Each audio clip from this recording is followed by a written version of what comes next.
নমস্কাৰ মোৰ নাম শ্ৰী জিনু বৰুৱা গগৈ মই এবাৰ পঞ্চায়ত নিৰ্বাচনত ৰাইজৰ দলৰ হৈ আঞ্চলিক সদস্য ৰূপে প্ৰতিদ্বন্দ্বিতা আগবঢ়াইছো আশা কৰোঁ সকলো ৰাইজে মোৰ এই প্ৰতিদ্বন্দ্বিতাত সহযোগিতা আগবঢ়াব ডিক্সু পঞ্চায়তৰ হৈ আঞ্চলিক সদস্য ৰূপে প্ৰতিদ্বন্দ্বিতা আগবঢ়াইছো আশা কৰোঁ সকলো ৰাইজে মোক আশীৰ্বাদ কৰিব বৰ্তমান মই এতিয়া আমাৰ সকলোৰে মৰমৰ তথা শ্ৰদ্ধাৰ মাননীয় অখিল গগৈ ডাঙৰীয়াৰ দেৱৰ ৰাইজৰ দলে এগৰাকী মই প্ৰাৰ্থী মই মোৰ ব্যক্তিগত স্বাৰ্থৰ কাৰণে মই এই প্ৰতিদ্বন্দ্বিতাত নমা নাই মই আমাৰ মাননীয় বিধায়ক দেৱৰ অখিল গগৈ দেৱৰ যি সৎ আদৰ্শ আৰু তেওঁৰ যি তেওঁৰ কৰ্মৰাজি সেই কৰ্মৰাজিত অনুপ্ৰাণিত হৈ মই আজি প্ৰতিদ্বন্দ্বিতাত আগবাঢ়ি আহিছোঁ কোনো মোৰ ক'তো স্বাৰ্থ নাই আৰু এই সকলো আমাৰ ৰাইজৰ স্বাৰ্থ পূৰণৰ কাৰণে মই ওলাই আহিছোঁ আৰু এই সকলোখিনি সমাধান আমি আশাবাদী আমাৰ ৰাইজ সমস্যা এই সমস্যাখিনি আমি সকলোৱে ভুক্তভোগী এই সমস্যাৰ সমাধান কৰিব পাৰিম বুলি ভাবি আমি ৰাইজৰ দলে আগবাঢ়ি আহিছোঁ আৰু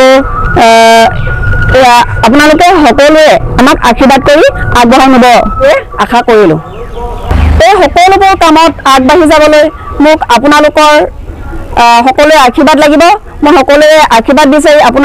আপোনালোকৰ ওচৰত চৰণত সেৱা ধৰিছোঁ আৰু আপোনালোকে মোক আগবঢ়াই নিব বুলি মই আশাবাদী নমস্কাৰ আমাৰ ডিক্সু পঞ্চায়তৰ কাউন্সিলাৰ হিচাপে আমাৰ খুব মৰমৰ ৰাইজৰ খুব মৰমৰ জিনু বৰুৱা গগৈক আমি পাই সঁচাকৈ গৌৰৱান্বিত তেখেতক আমি বহুতে সকলোৱে মন কৰে বহুত সাহসী তেওঁ গতিকে ৰাইজৰ কাম কৰিবলৈ তেওঁ কোনোদিন এলাহ নকৰে আৰু তেওঁ কৈছে যে ৰাইজৰ কাম আজি কৰি থকা আমি আজি দেখি আছোঁ আৰু এইবাৰো তেওঁ কাউন্সিলাৰ হিচাপে যেতিয়া আমাৰ ডিক্সু পঞ্চায়তৰ আমাৰ মৰমৰ বাইদেউ উঠিছে তেখেতক যেন বহুমূলীয়া ভোটটো দি সকলো ৰাইজে যেন জয়যুক্ত কৰিব এই আশাৰে মই আপোনালোকক নমস্কাৰ জনাইছোঁ আমি ডিক্সু পঞ্চায়তত দেখিছোঁ AGP আৰু BJP মিত্ৰজোঁটৰ চৰকাৰখনে আমাৰ যথেষ্ট দুৰ্নীতি অপশাসন আৰু ভ্ৰষ্টাচাৰত লিপ্ত হৈ জনসাধাৰণৰ উন্নতিত লগা নাই ফলত আমাৰ অঞ্চলটো যথেষ্ট পিছ পৰি ৰৈছে আমি সেইবিলাক মষিমূৰ কৰিবৰ কাৰণে আমি এগৰাকী প্ৰাৰ্থী ৰাইজৰ দলৰ তৰফৰ পৰা জিনু গগৈ বৰুৱাক আমি প্ৰক্ষেপ কৰিছোঁ তেখেতৰ জৰিয়তে আমি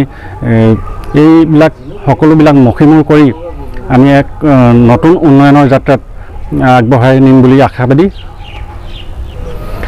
আমি জিনু বৰুৱা গগৈক ডিক্সু পঞ্চায়তৰ ফালৰ পৰা আঞ্চলিক পঞ্চায়তৰ সদস্য হিচাপে আমি প্ৰাৰ্থী প্ৰক্ষেপ কৰিছোঁ ৰাইজৰ দলৰ ফালৰ পৰা আমি তেখেতৰ জৰিয়তে আমি ডিক্সু অঞ্চলটো সৰ্বাংগীন উন্নয়নৰ হকে কাম কৰিম বুলি আমি ৰাইজক প্ৰতিশ্ৰুতি দিছোঁ আৰু আমি আশাবাদী আমি সকলো ৰাইজে যাতে জিনু বৰুৱা গগৈক ভোটদান কৰি জয়যুক্ত কৰি এখন নিকা পঞ্চায়ত গঠনত আপোনালোকে আশীৰ্বাদ কৰে সহায় সহযোগ কৰে